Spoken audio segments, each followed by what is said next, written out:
When did you understand that you would become an actor? It was a moment in a theater in Toronto when I was 16 years old. And I was taken to a very bad production of Hamlet by my school. And it wasn't a very good production. It was a Bristol Old Vic, and we're all like teenagers, like this. And, you know, we're watching it. And there was a moment when Laertes returns, having heard that his father's been murdered. And he returns home. And he comes in on this side of the stage. It was a silent scene. Ophelia, his sister, came in on this side of the scene. Laertes, the brother, finally returned home, runs towards his sister. He stops center stage when he understands that she's gone crazy. At that moment, at 16 years old, I was this far off my seat. And I remember thinking, at that moment, how did they do that to me?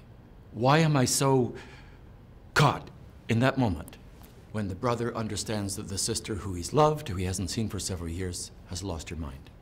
And I thought, if they can do that for me, I'd like to do that for others. What was the best advice you ever received in your career? There are two pieces. One that speaks to the insecurity and the despair inside most creative artists. And it was Malcolm Black and he said, Robert, you have to understand there's a saying, nothing has more confidence than no talent. And when that sunk in with me, I understood what he was trying to say. The second piece of advice was far more workmanlike. And we do it on the stage. I don't know if you do it in the dance world. But this advice, when you are in trouble on stage, think what you can do for your fellow performer. At that moment, you can get out of trouble. And it's the altruism of the arts.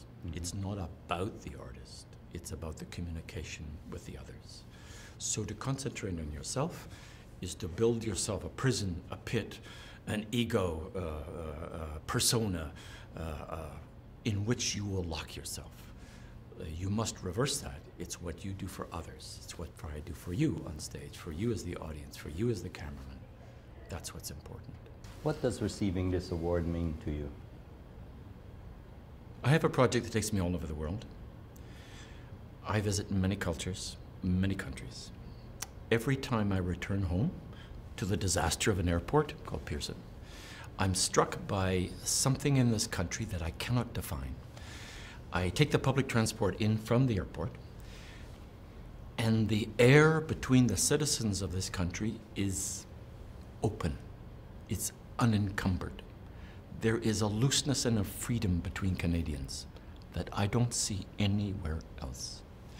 So the arts in Canada, for them, through the Governor General's office and the National Arts Centre, for this country, who I've come to see as quite special and unique in what it's doing, to confer this honor on me, as a Canadian, the modest part of me goes, oh, they must mean somebody else, it's not me. But on the other hand, I know it's a country that I've come back from London to, I've come back from New York to, I've come back from Los Angeles to, because the investment in what we are trying to do as Canadians, Anglophone and Francophone, is so unique and so important. So that's why this is so important.